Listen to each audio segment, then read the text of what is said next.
Today is the 16th day of November 2025. Clock on the wall over there says it's about 7 minutes to 8 o'clock in the morning, and this is a Morning Muse. The theme. There's a theme. We'll see. There's a theme to this morning's muse, and that is the metaphor associated with metaphors. Metaphor. What metaphor? What's the appropriate metaphor when contending with the egotistical sense of self? So I like the differential approach. The approach that particularizes, that's not the right way to say that. What is the differential approach? The differential approach is where you notice the differences. You can notice similarities at the same time. That seems like the integral approach to me. Not talking about the integral approach for purposes of this muse, but you just did. Yes, that's true, I did. Okay. I'm glad we got through that. Yeah, there's a dinosaur over there. Right there. Looks like a dinosaur. Maybe it's not a dinosaur. All right, bring it back to the theme. Bring it back on track to make a point. The point is, people say big ego, small ego. It's not helpful. It is helpful, but not very helpful. It can be way more helpful. There's better metaphors. Use a better metaphor. When I say better, I mean more apt. See how I did that with less letters? Apt, more succinct. Can you be more precise and more succinct? In 10 minutes or less. That's the game with the muse. So theme becomes really important because, as just demonstrated, Dougie, that's the squirrel, is easily distracted, really likes to play hard. So when it veers off that aspect of, I'll say character for now.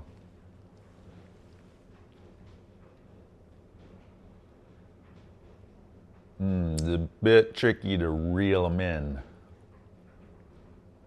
Might be impossible. It's often impossible. So you got to keep them on the proverbial short leash. That's a weird, that's not apt because, yeah, leashes and squirrels, that just doesn't go together. Okay, so I think I made the point on apt metaphor, and back on the theme of the right sizing of the egotistical sense of self. So I think it's more apt, I think it's better said to say that what we do is that we train that sense. Whoever we are, set that identity just aside. We'll just let that float right on by, even though that's a very dangerous thing to do. Notice who's included in the we.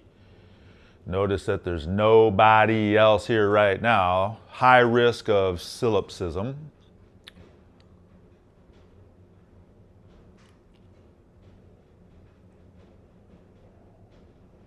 So we can do the gestural and just take a knee. Or take two knees. It's like aspirin. How much do you need? Don't really know. Well, start with a low dose. And then if you need to, take two. If you need more than that, bow your head. Okay, be humble. I don't hardly know what I'm talking about at all. I didn't invent the language. It's not mine. It's just all granted me. It's a gift. Thank you very much. I very much appreciate it. I love it. I love it so much. It's so fun to play in it. Not mine, though. Okay. That was the gestural.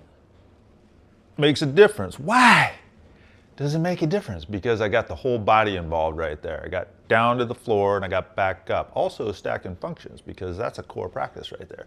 Get down to the floor, Get back up off of the floor. Can you do it? How many ways can you do it? It's a big deal. Seems like it's not that big a deal. It's a big deal. Get down, stand on one foot, one leg. Seems like it's easy to do. It's not always so easy to do. Okay. Bring it in. What's a more apt metaphor for contending with the sense of ego? I said that we train it. We train the sense of ego. Why?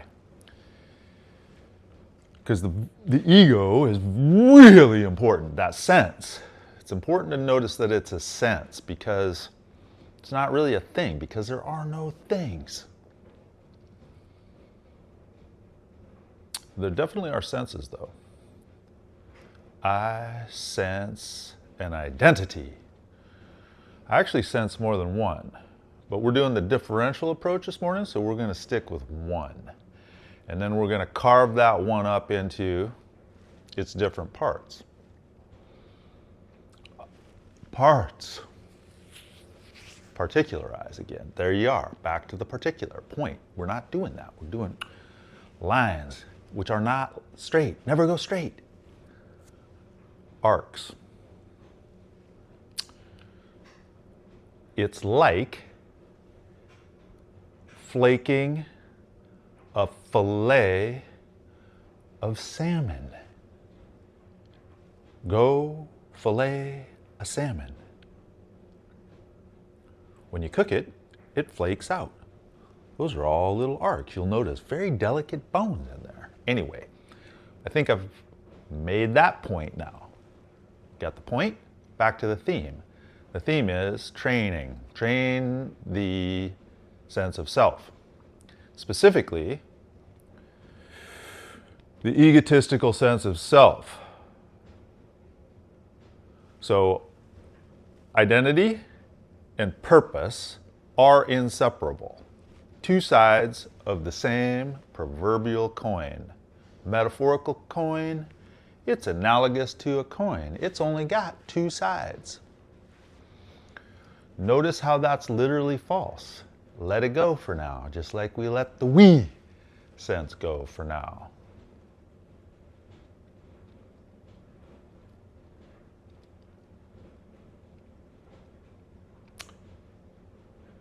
Purpose, identity, inseparable. Egotistical sense of identity, right size it. For what? For the purpose. What's the purpose? First and foremost, it's to make sure that the little pink body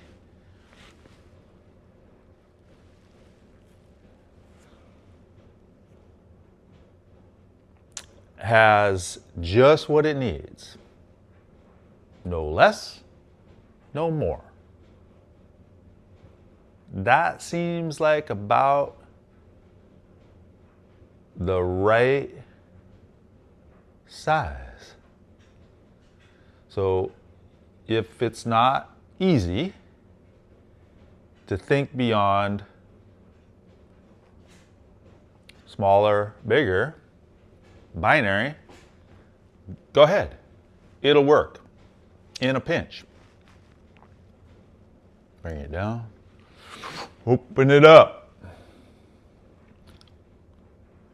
When you got a little more play, you got a little more resource on board to play with, move to the spherical, the geometric sense. Bubble. And then introduce the center of gravity. And this is really easy to perceive in any we identity, group identity. Anytime you've got a group of two or more, you're going to notice, if you're paying very careful attention,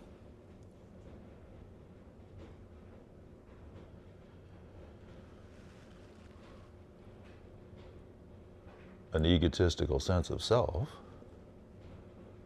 emanated by one person, bodily present, that dominates whatever the circumstances.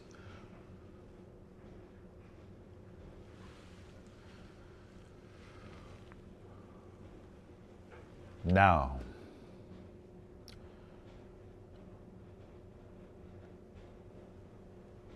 how well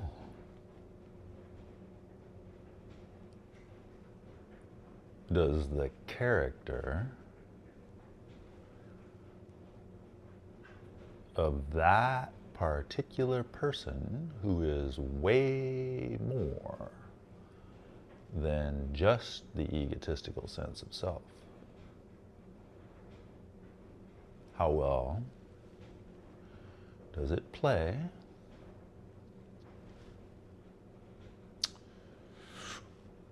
with others? The others present and the others not present, but of equal or greater importance than those present? Yeah, that's a good question, in my humble opinion. Thank you for your very careful attention.